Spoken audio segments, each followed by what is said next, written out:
Hola, ¿qué tal? Muy buenos días tengan todos ustedes.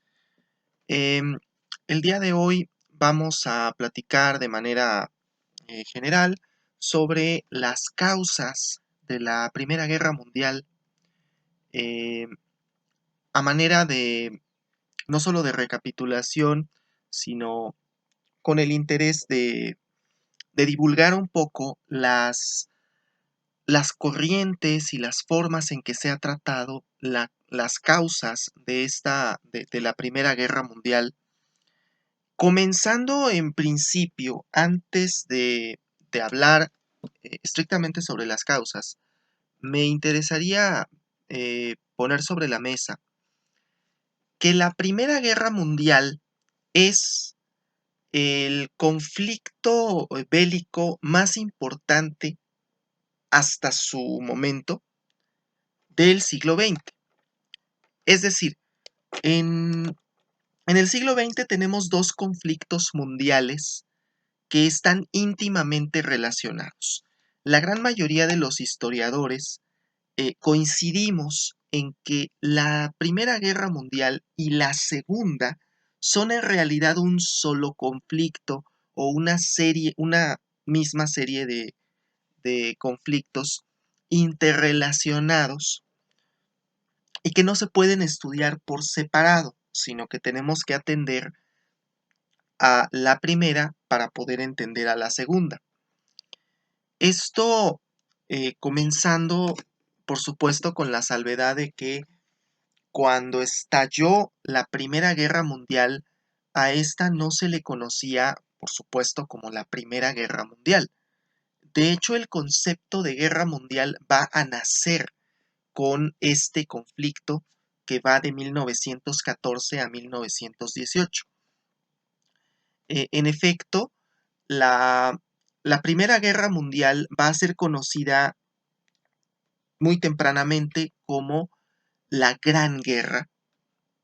No había una segunda, entonces se le conocía en la historiografía occidental como la Gran Guerra. Y en Alemania, sobre todo, se le conocía como la Guerra Mundial, se le conoció como la Guerra Mundial. Es ahí donde empieza a surgir esta idea de una guerra mundial, de que se trató de una guerra mundial. Y muy interesante, la historiografía soviética, que es por supuesto posterior a toda la vorágine de acontecimientos de la Primera Guerra, la historiografía soviética la va a conocer como guerra burguesa, una guerra burguesa. Para ellos no se pensaba en una Primera Guerra Mundial, para ellos incluso la segunda se le conoce como la Gran Guerra Patria. La historiografía soviética va a hacer esa distinción de que una es la Gran Guerra, sí, la guerra burguesa, y la otra es la Gran Guerra Patria, precisamente por lo que ya comentábamos en el primer capítulo de esta serie. Estábamos platicando sobre que a la Unión Soviética fue la que perdió el mayor número de vidas durante la segunda. Entonces, claro, la historiografía va a hacer esa distinción. Bien, ¿cómo era el mundo en 1914 y qué pasó en 1914? Porque eh, los historiadores hacemos ahora un recuento de los hechos y hemos llegado en gran medida al consenso de las pocas veces que los historiadores nos podemos poner de acuerdo.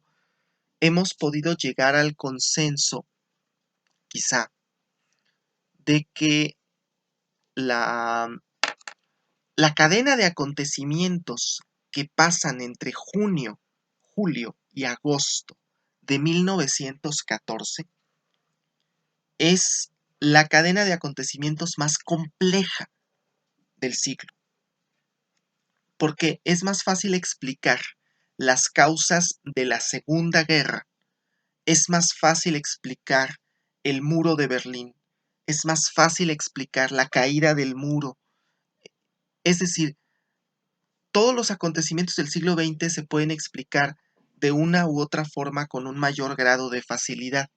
Pero la crisis sucedida en 1914 es particularmente compleja de explicar y ya desde un inicio Winston Churchill va a hacer esa precisión de que el inicio de la guerra tiene un carácter pues prácticamente único y con mayor importancia y mayor relevancia en gran medida que el desarrollo de la guerra, aunque vamos a tratar un poco más adelante el desarrollo de este conflicto, que no es cosa menor, pero sí las causas de la Primera Guerra Mundial pueden ser eh, bastante complejas de analizar.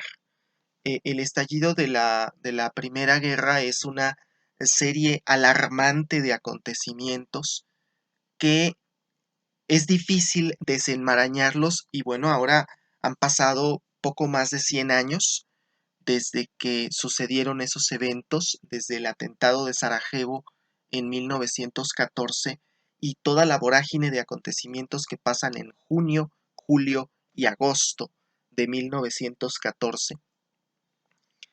Eh, claro que tenemos que entender que estos son los consensos a los que hemos llegado los historiadores, porque, por supuesto, a la hora de hablar de las explicaciones, habrá un mundo de explicaciones y de corrientes historiográficas que podrán en una u otra forma explicar esta serie de sucesos.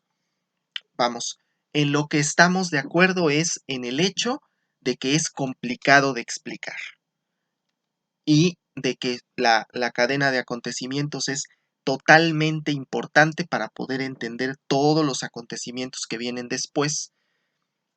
Ya platicaremos en una sesión sobre el Tratado de Versalles y veremos un poco de la historiografía alrededor del Tratado de Versalles para poder entenderlo, pero sí es importante comprender que aunque el Tratado de Versalles y todos los tratados que pusieron fin a la guerra son también eventos un poco difíciles de desenmarañar, nunca serán tan complicados como este evento, estas causas de la Primera Guerra Mundial.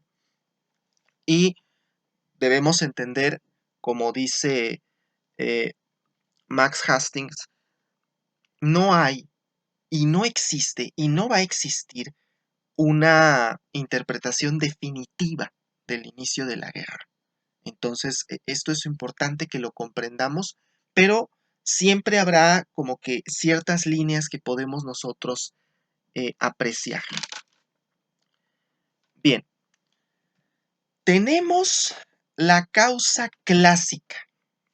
Siempre en clases de historia decimos, bueno, ¿cuál es la causa? Y exponemos, y parece que es este recital, el atentado de Sarajevo, el asesinato del archiduque Franz Ferdinand de Austria en Sarajevo el 28 de junio de 1914. Esa es como que la explicación usual, clásica. No del todo errada, ojo, no es que esté errada, es simple y sencillamente hago énfasis en que esa explicación es el lugar común, es el lugar común al que llegamos muchas veces, historiadores y no historiadores, decimos, bueno, la causa de la Primera Guerra, el atentado de Sarajevo. Pero el atentado de Sarajevo no podría explicar por sí mismo que toda Europa haya entrado en guerra en agosto de 1914 y que en 1917 esta se convirtiera en una guerra mundial. Cabe resaltar, ojo, hasta antes de 1917 la guerra era prácticamente europea, aunque también estaba involucrado Japón, pero la guerra era prácticamente europea. Vamos, esta idea de guerra mundial surgirá después de la entrada de los Estados Unidos en 1917. Pero ya platicaremos en otros episodios sobre esto. Bien, eh, La Primera Guerra Mundial tiene que remontarse más atrás de su fecha de inicio para que nosotros podamos comprender sus causas. Winston Churchill habla de una crisis mundial desde 1911. Ahí yo personalmente no estoy totalmente de acuerdo con que sea desde 1911, pero comparto la visión de Churchill de que la crisis ya venía desde tiempo atrás. Vamos a comprender primero, aunque voy a dedicar un capítulo completo más adelante a este tema, vamos a comprender primero la Belle Époque, la época bella que precede a al estallido de la Primera Guerra Mundial. Se habla de la Belle Époque como este periodo entre 1880 y 1914, en el cual pareciera que el ser humano ha alcanzado eh, los grandes eventos tecnológicos, los grandes avances tecnológicos que le permiten decir estamos en la cima de la civilización humana. Pareciera que hemos llegado a ese punto. Entonces, desde un punto de vista social, en 1914 no se esperaba la guerra. Los grandes conflictos del 19, de mediados del 19, han terminado y han surgido los grandes imperios que se encuentran afianzados en 1914. Tenemos un imperio británico que es extensísimo, tiene posesiones en todos los continentes. Tenemos el imperio francés, que también tiene sus vastas colonias fuera de Europa, que a pesar de que había fracasado en el intento de constituir un imperio en América, precisión, no solo en México, o sea, fue en casi todo Latinoamérica, el imperio francés había intentado incursionar con, con un imperio, pero no lo habían logrado. Sin embargo, sí sucederá en África, sí tendrán muchas posesiones en África, y eso pues hace que la expansión del imperio francés sea enorme, imperio y posterior república francesa. Tenemos al imperio ruso, que siempre fue vastísimo y que además se encuentra en un momento de expansión, a pesar de que es prácticamente la última autocracia de, de Europa y es quizá de los que están un poquito más atrasados. Eso no quiere decir que el imperio ruso no tuviera preponderancia dentro de Europa. Pues tenemos un imperio ruso que también es vasto, que también es poderoso.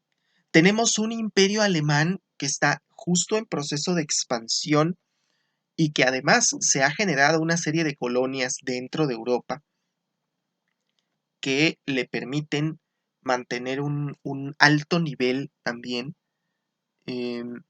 Tenemos un imperio austrohúngaro que había tenido amplias conquistas en el centro de Europa. Los llamados imperios centrales, Alemania y Austria, no es otra cosa que imperios que habían nacido apenas en el siglo XIX, pero que aún así estaban en un proceso de franca expansión. La, la guerra mundial que se desata en 1914 es el resultado en gran medida del conflicto entre todos estos imperios. Entender, además, que los líderes de todos esos imperios, los monarcas de todos esos imperios, estaban emparentados. En gran medida todos ellos estaban emparentados, entonces podemos hablar también de que estamos ante una guerra familiar, no solamente una guerra mundial sino una guerra de tipo familiar, en la cual van a salir desfavorecidos los imperios centrales cuando ya analicemos las consecuencias de la guerra, pero que además constituirá la gran caída de algunos de los grandes imperios del momento.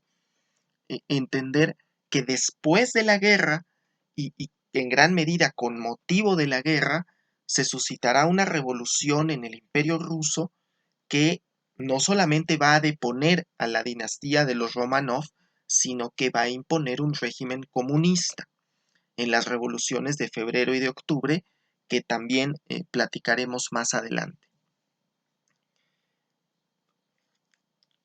Bien, hay que entender que hay algunos mitos que se han creado alrededor de la guerra, de la Primera Guerra, y esto es en gran medida consecuencia de que la Primera Guerra fue tratada como, como lo que fue la mayor conflagración bélica de la historia hasta su momento, eh, durante los años posteriores.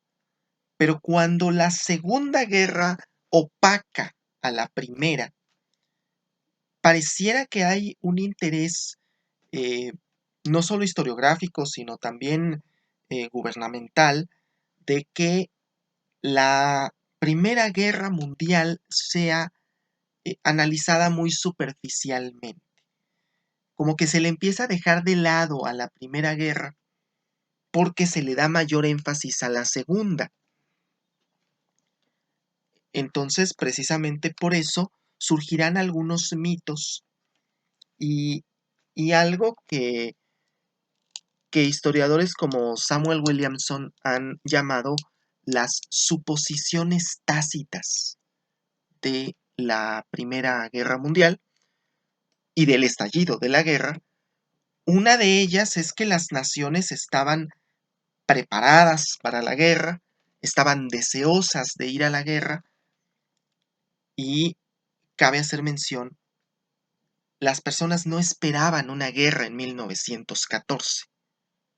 O sea, pensar en que solamente se trata de que las naciones estaban deseosas de ir a la guerra en el año de 1914 es algo completamente parcial. Por otra parte, la idea de que la guerra era necesaria y que había total expectativa en ella. Realmente podemos pensar que de hecho no es así, porque no había en realidad un consenso entre la población civil. Al analizar periódicos y al analizar eh, posturas periodísticas, podemos encontrar una gran diferencia entre la población civil, la población urbana, la población rural y en distintas regiones de cada uno de los países que entraron en guerra en 1914. Inclusive algunos otros historiadores han cuestionado el mito del entusiasmo en Alemania. Se ha dicho, es que Alemania estaba deseosa y entusiasta de ir a la guerra. No necesariamente, no necesariamente toda su población estaba deseosa de ir a una guerra, y esto tiene que entenderse para poder comprender las causas de, de este conflicto. Bien, tenemos una Europa que se considera ya ha llegado a la cima, al pináculo de la civilización, y esa es la Belle Époque, y tenemos una carrera armamentista. Ya a finales del 19 se había inventado la dinamita, es importante comprender, ya se había inventado la dinamita, que es más poderosa que la pólvora, y estaban las naciones deseosas de construir armamento. Había un interés por construir armamento, sí, y había un interés por demostrar ante los demás este armamento, claro que sí lo había. no necesariamente a través de un conflicto de las proporciones que lo hubo entre 1914 y 1918, pero sí había un interés de mostrar ante el público, ante las naciones, el poderío militar que se tenía en estos imperios de los que acabo de hacer recuento. Entender que hasta entonces los Estados Unidos no eran considerados una potencia, mucho menos una potencia de tipo militar. Eh, Tenían una importancia económica porque se le consideraba el gran granero de, del mundo, el gran productor de alimentos, pero no tanto como la potencia militar que después se va a ganar se va a reivindicar como la gran potencia militar que fue y que es actualmente, pero no se tenía en ese momento la noción, Estados Unidos es el país más poderoso del mundo. No, en realidad los países poderosos eran los imperios de los que he hecho recuento, y todos estos estaban forjando una serie de alianzas y de diplomacia secreta. Es decir, había un interés de forjar alianzas entre ellos, alianzas no necesariamente visibles, pero que podían servir en el futuro. Precisamente por eso es que después, cuando concluye la guerra y aparecen los famosos 14 puntos de Wilson, en uno de esos 14 puntos, el presidente Wilson decía que no haya más diplomacia secreta en el futuro, porque realmente una de las causas que podemos abrevar de la Primera Guerra Mundial es precisamente que había diplomacia secreta, que había acuerdos secretos. Entonces, había una gran tensión entre los gobiernos que estaban emparentados, había una gran tensión dentro de los imperios que estaban en proceso de expansión por el interés de expandirse precisamente, por un interés ¿y por qué yo no? ¿Por qué yo no me expando para tener un imperio? Y entonces esta idea del derecho legítimo a tener un imperio empieza a hacer mella en la población, pero más que nada en los gobiernos del momento. Finalmente, pues la mecha está encendida cuando sucede el atentado de Sarajevo. Es decir, el atentado de Sarajevo es en realidad el detonante, no es la causa directa, no es la causa eh, fuerte de la guerra. Y lo veremos cuando se analiza el Tratado de Versalles. Podemos encontrar, y los tratados análogos, porque cuando hablo de Tratado de Versalles estoy haciendo una generalización, pero todos los tratados análogos al de Versalles y el propio Tratado de Versalles no van a solucionar el problema y la crisis que surge en julio. La crisis de julio en realidad es el estallido de una crisis subyacente que ya viene sucediendo desde tiempo atrás y que, por supuesto, va a generar el inicio de la Primera Guerra Mundial, que inicialmente se puede analizar como que escala de un conflicto regional entre Austria y Serbia a un conflicto mundial en donde se ven impactadas prácticamente todas las potencias del mundo y que además va a producir cambios de manera amplia en la población, no solo en Europa, sino alrededor del mundo. Cambios políticos, cambios sociales y cambios económicos. Entonces, ¿qué sucede en Sarajevo? El 28 de junio de 1914, el, el príncipe heredero del Imperio Austrohúngaro, Franz Ferdinand de Austria, visita la ciudad de Sarajevo. Sarajevo en la actual Bosnia. Importante entender esto. Prácticamente el lugar en donde iniciaron los conflictos bélicos del siglo va a ser el lugar en donde se van a dar también las separaciones más conflictivas.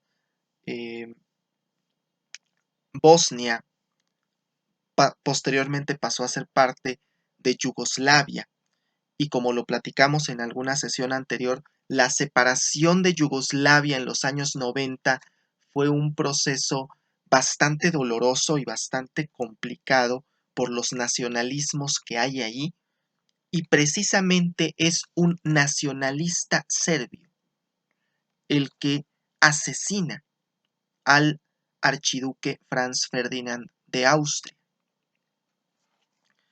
El asesinato del archiduque, que ya había tenido horas antes un intento de asesinato y después, ya poco más tarde, es asesinado por Gavrilo Princip en Sarajevo, el atentado de Sarajevo. Ese asesinato es una mecha que desencadenará todos los sucesos que van a llevar un mes después al estallido de la Primera Guerra Mundial. Esto provocará una crisis diplomática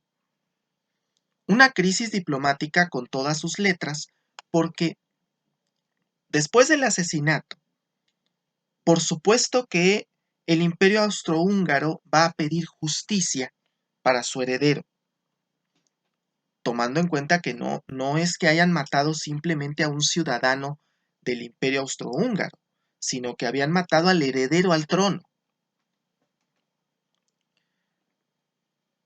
La crisis que se genera provoca una serie de exigencias por parte de Austria, del Imperio Austrohúngaro, sobre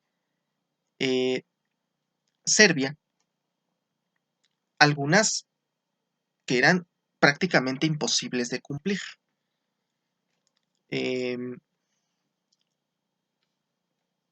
Austria pretendía juzgar al asesino del archiduque en Austria y Serbia no estaba dispuesta a hacer eso. Se quería que Serbia asumiera la responsabilidad del asesinato del archiduque. Se buscaba que se asumiera la responsabilidad. Y aquí es donde vamos a encontrar una de las similitudes con la situación del Tratado de Versalles. Porque el artículo 231 del tratado le da toda la culpa de la guerra a Alemania,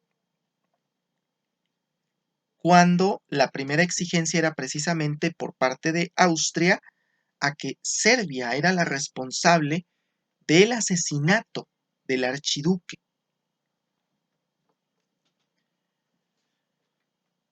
Una serie de exigencias, además que son interminables, que obviamente el gobierno serbio no iba a cumplir.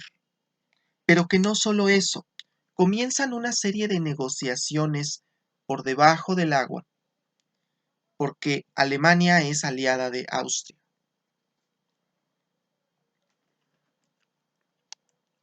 Y Francia y el Reino Unido también son aliados y empieza a haber como que negociaciones de no te metas y yo no me meto, pero si tú te metes yo me meto, y empiezan las militarizaciones.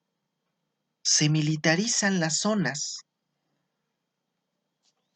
Hay como que una movilización, como cuando uno está jugando ajedrez y no come otros peones, pero sí se pone en posición de comerse a uno y en cuanto me comas uno te como el otro, pues exactamente así es que estallará la Primera Guerra, porque hay una serie de movilizaciones y de esta idea de si tú no te metes, yo no me meto, pero si tú te metes, yo me meto. Cuando Serbia no hace caso al ultimátum que se le ha puesto, pues el 28 de julio, un mes después del asesinato, el Imperio Austrohúngaro le declara la guerra a Serbia. Y 2 días después, el 1 de agosto, Alemania, el Imperio Alemán, le declarará la guerra al Imperio Ruso, porque Rusia se había movilizado en la frontera. Y claro que una movilización y una ocupación de la frontera provocaba zozobra en el Imperio Alemán. Entonces, tú te metiste, yo me meto. El día 3, el Imperio Alemán le declara la guerra a Francia. Entonces, un día después, el Reino Unido le declara la guerra a Alemania. Y comenzará esta serie vertiginosa de declaraciones de guerra entre ellos y de movilizaciones, porque, ojo, a diferencia de la segunda, la primera sí comenzará con movilizaciones inmediatas. Hay declaración de guerra e inmediatamente hay movilizaciones. Esa es una de las grandes diferencias entre la primera y la segunda, porque en la segunda hay las declaraciones de guerra en septiembre, pero pues esa era una guerra falsa. Es hasta 1940 que la primera guerra tendrá, que la segunda, perdón, tendrá su desarrollo más dramático, pero en el caso de la primera, desde el momento en que empiezan las declaraciones de guerra, comienzan a suceder los, los eventos bélicos que platicaremos en la siguiente sesión sobre el desarrollo de la guerra una vez declarada, ahora que hemos visto algunas de las causas y una visión un poco más amplia de cuáles son las causas y qué le pasó al mundo en 1914 para que llegara a convertirse esta en la Primera Guerra Mundial. Bien, por su atención, muchas gracias y los espero en la siguiente sesión que platicaremos precisamente sobre el desarrollo de la Primera Guerra Mundial. Gracias.